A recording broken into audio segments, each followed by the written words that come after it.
Assalamualaikum warahmatullahi wabarakatuh. Selamat pagi semuanya, selamat pagi Ibu dosen dan teman-teman semua yang berbahagia.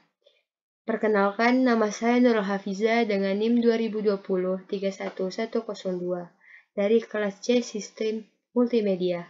Kali ini saya akan menjelaskan tentang prinsip dasar animasi.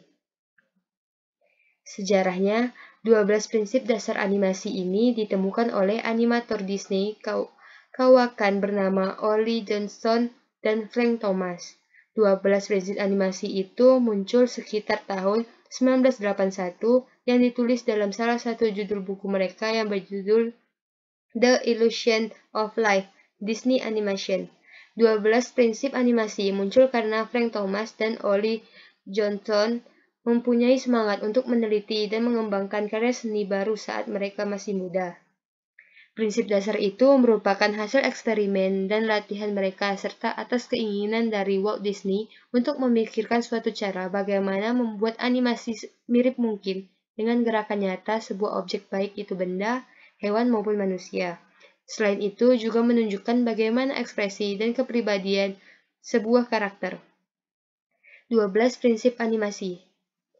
Solid drawing. Solid drawing adalah kemampuan untuk menggambar karakter dalam berbagai angle hingga karakter tersebut terlihat 3D dan konsisten dalam setiap frame animasi. Segala atribut seperti mata, pakaian, aksesoris, dan ataupun yang menempel dengan si karakter tetap konsisten letak dan bentuknya.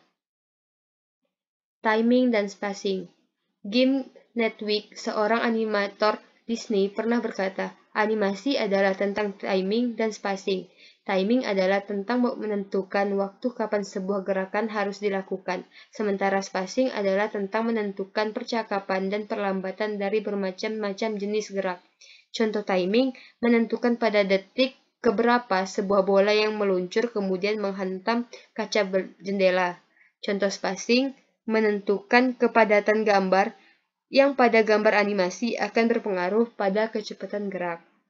Ketika bola itu sebelum menghantam kaca, tepat menghantam kaca sesudahnya, atau misal ketika bola itu mulai jatuh ke lantai. Spacing, pengaturan kepadatan gambar, akan mempengaruhi kecepatan gerak bola, percepatan, dan perlambatannya, sehingga membuat sebuah gerakan lebih realistis. Contoh spacing dan timing. Squash dan stretch. Squash dan stretch adalah upaya penambahan efek lentur plastis pada objek atau figur sehingga seolah-olah memuai atau menyusut, sehingga memberikan efek gerak yang lebih hidup. Penerapan squash dan stretch pada figur atau benda hidup, misal manusia, binatang, dan lain-lain, akan memberikan efek dinamis terhadap gerakan atau action tertentu. Sementara pada benda mati, misal gelas, meja, botol, penerapan squash dan stretch akan membuat mereka benda-benda mati tersebut tampak atau berlaku seperti benda hidup. Contoh, pada benda mati, ketika sebuah bola dilemparkan, pada saat bola menyentuh tanah, maka dibuat seolah-olah bola yang semula bentuknya bulat sempurna, menjadi sedikit lonjong horizontal. Meskipun nyatanya keadaan bola tidak selalu demikian, hal ini memberikan efek pergerakan yang lebih dinamis dan hidup. Contoh, gerakan animasi yang bersifat lentur. Misal pada tokoh kartun, seringkali muka kedua tokoh tersebut berubah menjadi lebih lebar atau mengecil bila terkejut, seperti ditarik-tarik dan elastis. Anticipation, sebuah prinsip animasi di mana kita sebagai animator memberikan tanda pada penonton mengenai apa yang akan dimulai oleh si karakter. Misal di antara posisi berdiri dan berlari. Anticipation boleh juga dianggap sebagai persiapan atau awalan gerak atau ancang-ancang. Seorang yang bangkit dari duduk harus membungkukkan badannya terlebih dahulu sebelum benar-benar berdiri. Pada gerakan memukul, sebelum tangan maju, harus ada gerakan mundur dulu dan sejenisnya. Contoh, slow in and slow out. adalah ilusi untuk membuat percepatan atau perlambatan sehingga dapat menimbulkan kesan tertentu. Slow in and slow out menegaskan bahwa setiap gerakan memiliki percepatan dan perlambatan yang berbeda-beda. Slow in terjadi jika sebuah gerakan diawali secara lambat kemudian menjadi cepat. Slow out terjadi jika sebuah gerakan yang relatif cepat kemudian lambat.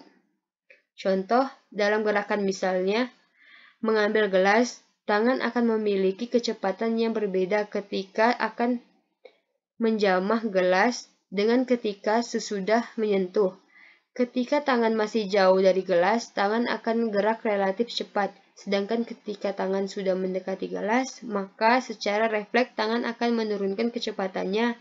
Terjadi perlambatan atau dalam konteks ini kita menyebutnya slow out.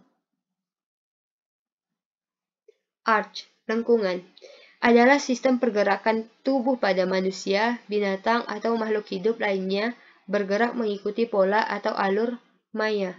Hal ini mungkin karena bergerak secara smooth dan lebih realistik, karena pergerakan mereka mengikuti suatu pola yang berbentuk lengkungan, termasuk lingkaran, elips, atau parabola. Contoh, bola dilempar tidak akan pernah lurus, pasti ada sedikit pergeseran. Secondary action adalah gerakan-gerakan tambahan yang dimaksudkan untuk memperkuat gerakan utama supaya sebuah animasi tampak lebih realistik.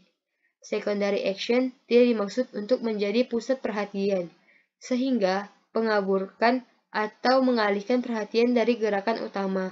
Contoh, ketika seseorang sedang berjalan, gerakan utama tentu adalah melangkahkan kaki sebagaimana berjalan seharusnya.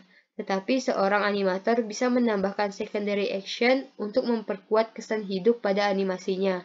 Misalnya sambil berjalan seseorang, figur atau karakter animasi mengayun-ngayunkan tangannya atau bersiul-siul. Gerakan mengayun-ngayunkan tangan dan bersiul-siul inilah secondary action untuk gerakan berjalan. Contoh, follow through and overlapping action. Follow through adalah tentang bagaimana tubuh tertentu yang tetap bergerak meskipun seseorang telah berhenti bergerak. Misalnya rambut yang tetap bergerak sesaat setelah berhenti berlari. Overlapping action secara mudah tidak bisa dianggap sebagai gerakan saling silang. Maksudnya adalah serangkaian gerakan yang saling mendahului. Overlapping pergerakan tangan dan kaki ketika berjalan bisa termasuk di dalamnya. Straight ahead action and pose to pose. Straight ahead action yaitu membuat animasi dengan cara seseorang animator menggambar atau satu persatu frame by frame dari awal sampai selesai seorang diri. Teknik ini memiliki kelebihan kualitas gambar yang konsisten karena dikerjakan oleh satu orang saja, tetapi memiliki kekurangan, yaitu waktu pengerjaan yang lama. Pose to pose yaitu pembuatan animasi oleh seorang animator dengan cara menggambar hanya pada keyframe tertentu saja. Selanjutnya, in between atau interval antar keyframe digambar atau dilanjutkan oleh asisten atau animator lain. Staging. Staging dalam animasi juga meliputi bagaimana lingkungan dibuat untuk mendukung suasana atau mood yang ingin dicapai dalam bagaimana atau seluruh scene. Tujuannya menarik perhatian permisa sekaligus menjelaskan tentang agenda apa yang tengah dan akan terjadi, termasuk action, reaction, attitude, personality, dan mood. Appeal adalah tentang bagaimana kita membuat karakter itu menjadi menarik dan tidak selalu harus yang lucu seperti banyak orang pikirkan. Ada juga yang berpendapat bahwa appeal adalah tentang penokohan berkorelasi dengan karisma seorang tokoh atau karakter di dalam animasi. Jadi meskipun tokoh utama dari sebuah animasi adalah monster, demit, siluman, atau karakter jelek lainnya tetap bisa appealing. Contoh, exaggeration.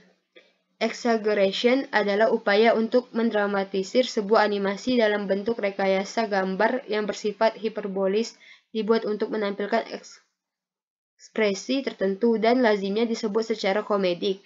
Banyak dijumpai di film-film animasi sejenis Tom and Jerry, Donald Duck, Doraemon, dan sebagainya. Contoh, bola mata Tom yang melompat keluar karena kaget, muka Donald yang membara ketika marah, air mata Nobita yang mengalir seperti air terjun ketika menangis. Contoh. Prinsip-prinsip lain yang dipakai ialah lip sync. Prinsip ini merupakan hal yang biasa dalam setiap film animasi. Dalam Nemo terdapat juga pengisi suara seperti Marlin, Arbet Brock, Nemo, Alexander Grodd, Dory, Ellen DeGeneres, dan lain-lain.